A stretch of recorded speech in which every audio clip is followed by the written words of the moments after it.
The Essentials of Personal Growth by Andrew Olson. Part 1. Taking an Honest Life Assessment.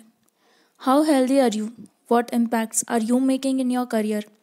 Do you consider yourself to have mastery over your emotions? Can you clearly identify where you stand financially?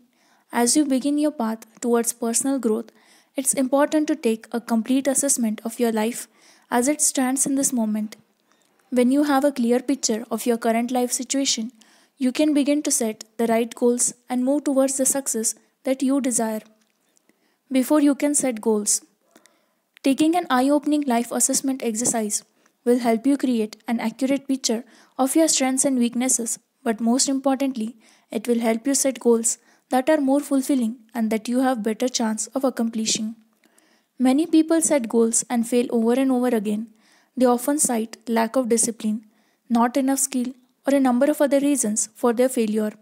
I believe that in the majority of these cases, the individuals are setting goals without truly understanding their current situation in life. This will cause a number of problems. By setting a goal to achieve something without assessing where you are right now, how can you know what to aim for? How high should you aim? What can you reasonably expect to accomplish and in what time frame? And ultimately, what goals will truly make you happy? Until you create an honest life assessment, these questions are almost impossible to answer. Even worse, if you are clueless about your current position in some area, how will you ever know when the goal is accomplished? Someone who sets a goal without first taking the time to deeply assess every area of their life is just kidding themselves. It's almost impossible for them to achieve their goal. On the other hand, the individual who has plenty of time working to understand himself, know his weaknesses, and clearly see what position he is at in every area of his life has a huge advantage. Not only are goals much easier to set, their accomplishment becomes almost automatic. When you are in a position to say, I am currently right here, I want to be right there, you'll be quickly see what actions you need to take and how to take them. This type of clarity will free your mind from worry and confusion. You'll become open and receptive to the actions you need to take. Your growth towards the goals you have set will become surprisingly easy. What gets measured gets improved. Another reason that taking a life assessment can be beneficial is the principle of what gets measured gets improved. Taking time out every few months to honestly record where you stand helps you set a record of your progress that you can look back on. Being able to see where you were 6 months or 2 years ago will give you an incredible sense of accomplishment. When you are struggling with a certain area of personal growth, down the road you can look back on the progress you have made in other areas and it helps you see what amazing potential you have to create growth in your life. The kind of momentum can work miracles for you. It is also important to review your current assessment at least once a week. This again will help you recognize what needs improvement. As you get started, I recommend keeping a journal. I keep one on the computer, but you can also use a physical journal that you can record your assessments in. This way, you can have easy access to review your past assessments and monitor your current position to keep you focused. Taking your life assessments. There's no foolproof system for honestly determining where you stand in life. Many people have promoted various systems, questionnaires, and tests to help people figure out their current situation, but I have found success using a more basic approach. You first break your life down into the following six areas: health, physical exercise, diet, weight, and any other problems, work, career, fulfillment, and impact made through work. Finances, it includes income, spending habits, debt, expenses. Relationship or family, family, intimate relationships, social abilities, and friends. Spirituality, religious beliefs, meditation abilities, and mental clarity. Emotion includes overall happiness in life, ability to handle situations, mood control. Feel free to add other specific areas that are important to you. For example, if you were an artist, you may want to track artistic ability as well, but these are the main six. Once you have the six headlines listed in your journal, you will record two pieces of information under each: current assessment and current skill level. The current assessment is an emotionless observation of this area of your life where you are, what you have, and what you do not have.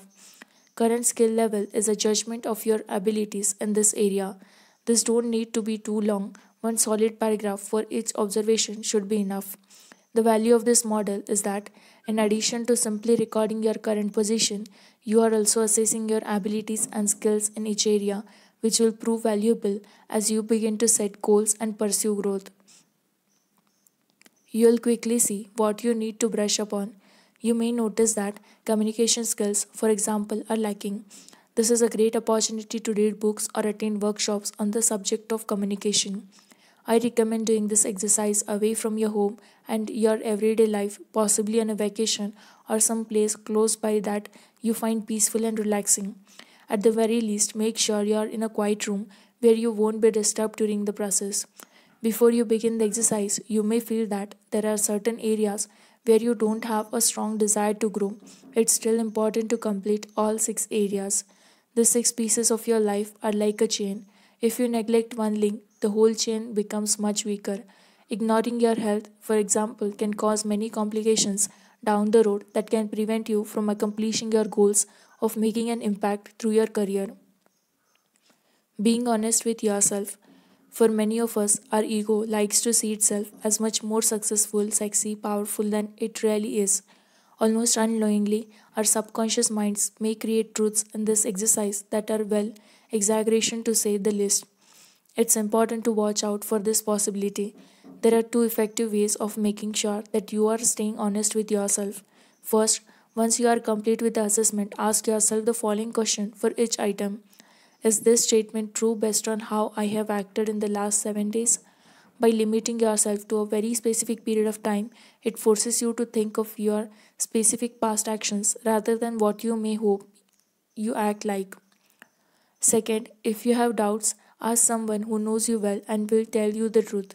You may think that you are extremely happy, while your wife, who listens to you grumble and complain all the day, may see things differently.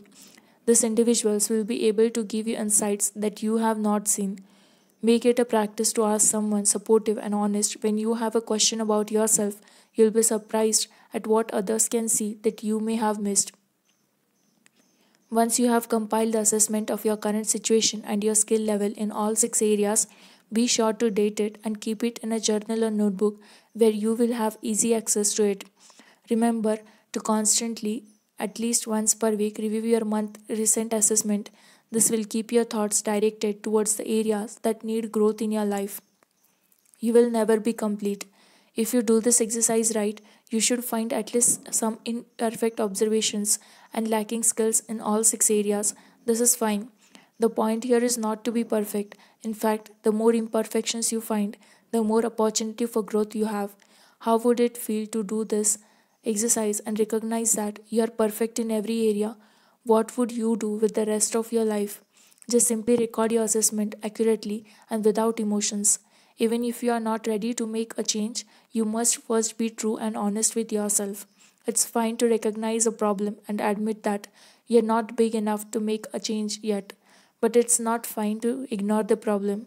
Taking accurate life assessments is an ongoing process that you can never consider it to be totally complete. It's something that you should perform once every 3 months to keep a constant record of how quickly you're growing. As you begin to grow in certain areas of your life, these assessments will grow as well. You'll begin to notice new areas in which you need to improve that you may have completely missed previously. This is you becoming a bigger and stronger individual. It's virtually impossible to attain my real results in your life without first completely and honestly understanding where you stand right now.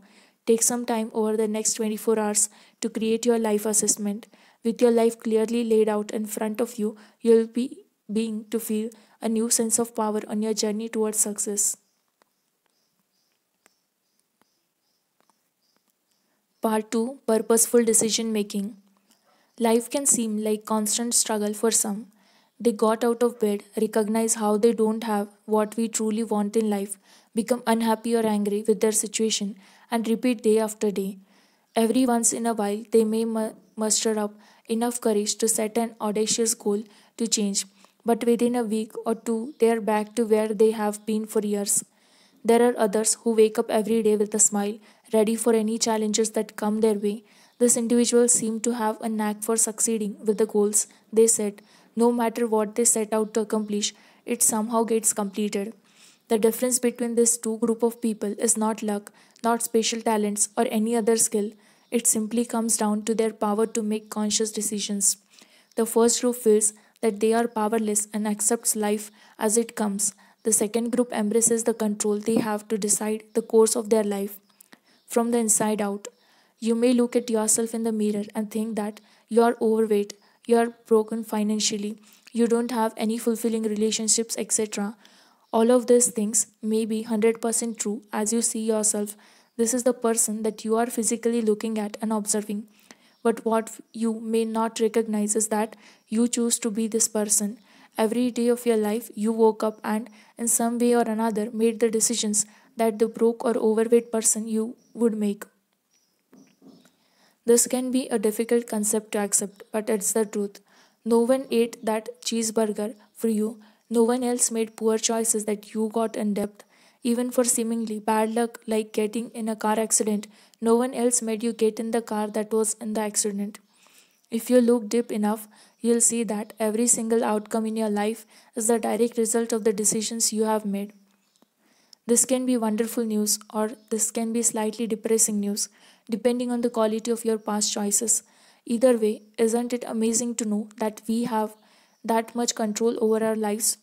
If you have been pretending that your problems are not your fault, I have fat genes, nothing I can do about it, or my ex girlfriend took all my money, I didn't spend it. This is an empowering concept, maybe one you're not ready to accept. But at some point during your life, you're going to have to wake up to the idea that your decisions are creating your life. If you keep getting the same results month after month in your life, it's because you are making the same choices month after month. We recognize some aspect of your life and begin to feel that it's just part of who we are. We internalize it, we become this person on every level. Then we automatically choose to make the decisions that this person would make, which further reinforces that we are this person. This can be a tough cycle to break. We make a choice to eat that cheeseburger, we observe that we have gained weight, we decide that we are fat, and what choice would a fat person make? Eat another cheeseburger. The cycle never ends unless we consciously decide to make a new choice. Greatness comes from the right decisions. Too often, we are stuck in the cycle described above. This is an unconscious choice. We have no idea we are doing it, and that's why it's often difficult to accept. But there is a better way. Once you can recognize the power your choices have, you can begin to direct your mind towards the decisions you would like to make, towards the decisions that benefit you. Living your life this way opens up a world of possibility in your life. If you read a biography of any successful individual throughout history, during at least one point in their life, they had to make a conscious choice to be someone that they could not see on the outside. After being cut from the varsity basketball team in 10th grade, he could have said, "Oh, well, apparently this basketball stuff doesn't work for me. I'll just accept that and move on." But Michael Jordan did one thing that many of us don't do. He made a conscious decision to be one who he wanted to be. After being cut by the team, he went to the coaches and worked with them non-stop to be great. Why? It certainly wasn't because he saw greatness in his results at the same time. It was because he chose to be great even when he couldn't see it in the outside. Our lives are simply the choices we make. Greatness decides to make a choice, and failure allows choices to happen automatically. It's that simple. If you are getting results that you do not want, you need to ask yourself what choices you have been allowing yourself to make automatically. You'll be able to directly trace your current situation in life to the past decisions you have made. There's a number of reasons why people choose the wrong things. They may be easier, more comfortable. It's what their parents did.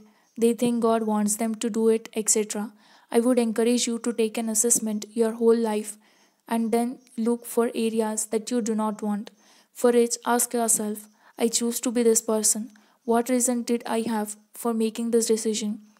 This will provide insights into the choices you have been making and will help you immensely as you begin to make new choices in the future. Deciding to choose the right things can be difficult, and that's why most people allow choices to happen to them automatically rather than making a conscious effort to decide the course of their life. Denial of your power can be easier for a while, but eventually you must take responsibility for the life you have chosen to create. You alone have built this thing you call your life. Whether you like the results or not, it's time to start building it in a more purposeful way. The delay. We make decisions today that affect our future. If we make the same decision today that we made in the past, then the future will be the same as today. If you are broke and you can see this on outside, this means you choose to be this person on the inside long ago and it's now revealed itself to the rest of the world. When you make a new decision in your life, you can't expect instant results. This is why many people fail after a few days of setting new goals.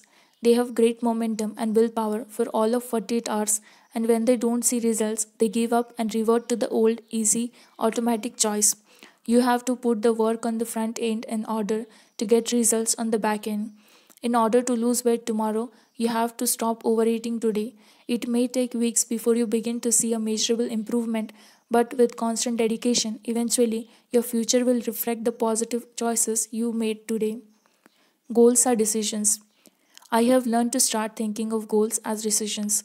Instead of saying, I'm setting a new goal, think instead, I'm making a new decision in my life. This model will help you transform the somewhat fuzzy idea of a goal into a solid concrete change that you can implement. We often see goals as something that we try to attain, something we strive for, and if we are lucky, we will eventually achieve. Decisions, on the other hand, are much more concrete to us. They are things we just do. You don't set a goal to go to the grocery store, you just decide to go. You wouldn't sit in the morning and visualize yourself successfully achieving your grocery store trip. That would be ridiculous. You would just decide to go, and when the time comes, you would follow through on your decision. Start taking this approach with your goals, and results will come more quickly. Through this wonderful tool of conscious decision making, we can direct the course of our individual lives and environments. Too many times we deny this opportunity, we ignore our own vast potential. I would encourage to start choosing the things that will create the life that you truly want. To seize this opportunity and live the fullest, most purposeful life you can possibly live. Part 3. The right approach to setting goals. Goal setting is a topic that has been covered to death by self help gurus throughout the years. Today, most advice has become stale and ineffective. Yet, goal setting is one of the keys to success in any area of personal growth. Without a specific goal, you'll become a wandering journality instead of a meaningful specific. Goals give you a sense of purpose and direction. In part 3, we will cover a fresh method of setting the goals that are right for you. It will describe a process of setting goals that help you achieve what you truly desire from life. If you have struggled with other systems, this may help you tackle the core problems that have been holding you back. Let's get started with an example of how this typically works in the business world. The misguided business. One of the key areas of business management is the idea of making a profit. Many business owners think the purpose of their business is to maximize profits, and this seems reasonable at first. After all, it's what we have always been taught about business, right? A business that makes a lot of money is considered to be successful. In actuality, profit is simply a limit on the business. The purpose of a business is not to make as much money as it can, but to successfully accomplish its objectives. Sure, the objectives of the business might require some profit, but profit can't be the focus. Profit just helps you get where you want to go. Chasing after profit is an illusion that will leave its victims frustrated and confused. In order to earn revenue, a business must be focused on its core mission. And ironically, when it's able to successfully carry out its mission and provide value to its customers, profitability comes easy. Which business do you think will be more successful over time? The one that constantly focuses on making a profit at all costs, or the business that understands the contribution it needs to make in order to be successful? Exactly. Personal goal setting works in the same way. Direct versus indirect goals. When we set goals that are just vague ideas with no concrete meaning behind them, it makes it almost impossible to achieve what we want. I call this indirect goals. When we instead drill down to the true result we are looking for and make that a primary objectives, it becomes almost impossible not to succeed. These are direct goals. An indirect goal, like a business trying to maximize profits, is a misty concept. A direct goal is a specific task that you know you can accomplish. This model can take your goals from obscurity to clarity. For example, suppose you felt like you had been spending a lot of time at the office and away from your children, and you want to set a new goal that fixes the situation. An indirect goal would take the form of my goal is to have more time off work. It doesn't explain why, it is simply one possibility to the result you desire. It would be much more wise to set a direct goal that tackles the issue head on. My goal is to spend quality time with my children. Another benefit of taking this approach to goal setting is that you become open to the world of possibility. Cutting back on work might not be the answer to spending more time with your children. Maybe it's cutting back on the time to spend in front of the television. Maybe it's a combination of both. When you set a direct goal, there are multiple paths that you can take to reach your desired result. With so many more opportunities to reach your goal, you have an infinitely higher rate of success. Sorting between direct and indirect goals. What if you can't determine whether a specific goal is direct or indirect? It may not be easy to tell the difference on the surface, especially if you have been holding that goal for any length of time. But there's quick and easy approach to determining if something is truly the end result you are looking for. Ask yourself, what result do I expect from this goal? When you are unable to answer that question any further, you know you have found your true desire. For example, my goal is to earn $1 lakh. What result do I expect from earning $1 lakh? I expect that I'll be able to get out of debt. What result do I expect from getting out of debt? I will have peace of mind and I won't worry as much. In this scenario, we realized that the goal is actually not to have money, it's to have peace of mind. Getting out of debt might be a decent goal to have, but the best goal of all is to aim for inner peace and acceptance. Chasing after money won't solve this individual's problem. In fact, earning $1 lakh at this stage of their life would probably add more worry and difficulty than they had to begin with. Even getting out of debt isn't sure to tackle the issue of having peace. The best option here is to set a goal centered on improving inner peace. If you have been struggling with a goal for any length of time, chances are it's a goal that you do not truly want. Ask yourself what results you expect from accomplishing this goal and make that answer your new goal. You will become more fulfilled and results will start to come your way much more quickly. A simple, effective approach to goals. One of the great things about this method of goal setting is that it's very simple. I am a firm believer that the simplest things in life are often the most powerful. This method doesn't require folders or workbooks or expensive time management systems. Once you have worked down to your direct goals, I only recommend one more step. Write them on small index card and read over them several times per day. This will keep your mind focused and constantly working towards solutions and actions you can take to achieve your desires. Starting your path towards personal growth without a goal is like setting sail without compass. It's obvious that you can never hope to attain anything in your life without first determining what results you'd like to achieve. Writing down some surface level goal that you think you should want is easy, but even if you succeed, it won't make you happy. Setting meaningful goals begins with determining what your core desires and values are. Only then can you begin to set goals that will lead you on the path of growth and success. Part 4, Using the Law of Attraction. If you have ever set goals, diligently visualized them, and yet failed to get results, you are not alone. Many people have picked up a self help book or movie and confidently set new intentions, only to realize lackluster results down the road. This has happened in my life on several occasions until I discovered the real secret to the law of attraction. The law of attraction is all the rage these days. Movies like The Secret have portrayed it to be some magical gene that grants your wishes. Essentially, they send the message that if you think something, it will come true. People love to hear this, and it sells books, seminars, and DVDs. The problem is, it doesn't work that way. I believe that, for the most part, the self help gurus do know how to properly use the law of attraction, but they are failing to convey the most important aspects of it. They are keeping the real secret of the secret a secret. These true aspects aren't quite as sexy to advertise because they take effort, but they work. How attraction really works. The idea that things are attracted to you by your thoughts is not accurate.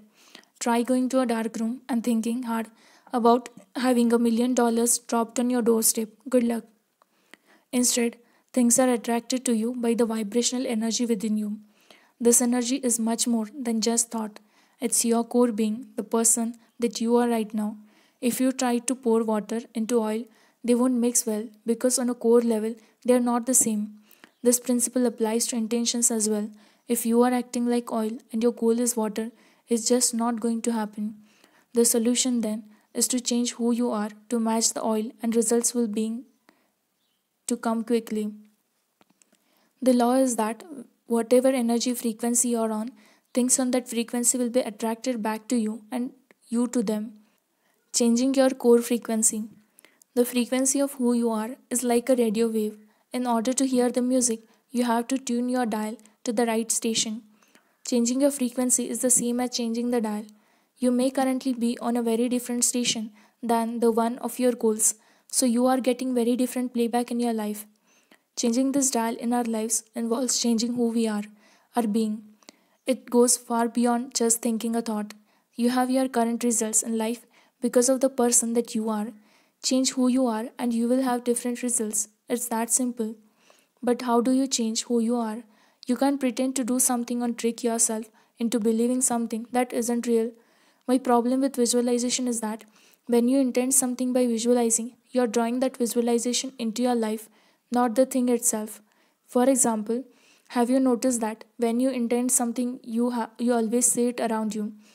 You may want a new car, so you start visualizing this car and it pops up all around your environment. Some think this is great, as if it's working, but in reality, it already has worked. You got what you were intending. This means that to attract something into your life, you don't need to see it, you need to be it. Want a beautiful relationship? Be that relationship on every level of your being. Want a Mercedes? Be that Mercedes on every level of your being. Want to lose 25 pounds? Be that healthier person on every level of your being. A how to. You may be wondering, okay, but how do I be a car or a relationship? It's really all about becoming your future self that is aligned with this goal. If your desire is to have a moral, loving relationship, you need to become that person who is more loving. You need to connect with that person and begin to exhibit the characteristics, thoughts, feelings, and actions of this new person. Let me give you a quick step by step for doing this. First, physically experience whatever it is you want to attract, if even for a moment. Go to that new neighborhood, drive the car, wear a suit, and if this isn't possible, immerse yourself in it until you understand the details, watch videos, read information, etc. The point here is to get a strong, detailed understanding of this goal. You can't attract something if you don't know what it is. Second, sit quietly for a few minutes and just feel your breathing becomes relaxed. Block out other thoughts and vibrations. In essence, quiet down your current vibrational status. Third, then take the pieces of this goal that you gathered in step 1 and begin to accept them as reality in your life. Understand that those things are you and are part of you. Start to think and feel the thoughts and feelings of this goal. What will you be doing when it's accomplished? What does this look like? What song will you be listening to? Be as specific as possible. Fourth, do this for 15 to 30 minutes as often as you can, a minimum of once every day, and you will begin to associate yourself with this goal. If all is going well, results will probably begin to show up quickly.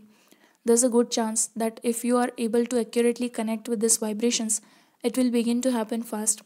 You'll start to see inexplicable people or places or things just fall into your life along the lines of your vision. This speed factor can be a valuable feedback tool. If your desires aren't coming in a reasonable period of time, you're probably doing something wrong, and it would be wise to take a look at how in tune you really are with your goals. When I discovered this method of using the law of attraction, I noticed results coming much more quickly and accurately than the typical method of thinking about my goals over and over. If you are struggling to realize your intentions despite your best efforts, try implementing these changes into your understanding of the law of attraction. Part 5, Taking Action in the Now. Once you have committed to the changes you would like to make in your life, there's one final step: taking action on a daily basis in order to bring your goals into reality. In this final chapter on the essentials of personal growth, we'll be discussing how to get up on Monday morning and move into action. So far, we have gone over how to take the right assessment, set the right goals, visualize in the right way, and finally, we need to take a look at how to do the right things. Your success lives in the action. The first principle of action that we must understand is that you can never succeed tomorrow and you can never count on the successes of yesterday to help you today. In order to follow through with your goals and achieve the success you desire, you must take actions in the moment. As a famous sign in a London park reads, "Free beer tomorrow." We have all set goals, we have all dreamed of success, but why do only some of us achieve? If you take a look at those who have succeeded in their lives, there is one glaring difference between these individuals and those who fail: their ability to take action each day, even when they don't necessarily want to. They understand that they will never have another moment but this one, and if they are to succeed, it will happen now or never. The Daily Six. There are many systems, most of which are expensive and complex, that promise to keep you focused on taking actions towards your goal. However, there is one easy to learn system that has been proven to work extremely well for over 100 years. It's called the Daily Six. The Daily Six simply consists of writing down 6 actions that need to be completed this day in order to move closer to your goals. The process works like this: each evening, take a piece of paper and write out the 6 things you need to accomplish tomorrow in order to reach your goals. Then put them in order based on importance. When the morning comes, you dig right into item 1. When it's complete, you move on to the number 2 and so on until you have completed all 6. If item number 1 takes you all day, then the next 5 are added to the top of the list tomorrow. Your daily 6 should only include items that will help you move closer to your goal, and you may want to read over your goals just before creating your daily 6 each evening. This will ensure that everything you are accomplishing is truly bringing you nearer to your success. While this system is no substitute for the discipline required to follow through, it does help you stay focused on the right actions every day. In this guide, we have traveled through 5 vital steps to help you move closer to true, lasting personal growth. But ultimately, success with any system boils down to your ability to wake up each day and do the right things. One of the most powerful ways to accomplish this is the Daily 6 methods.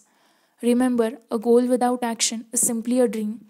In order to create any positive growth in your life, you must take action this moment, because this moment is all you will ever have. Guys, thank you for listening to YZ Skies. For more such amazing audiobooks, do subscribe to our channel.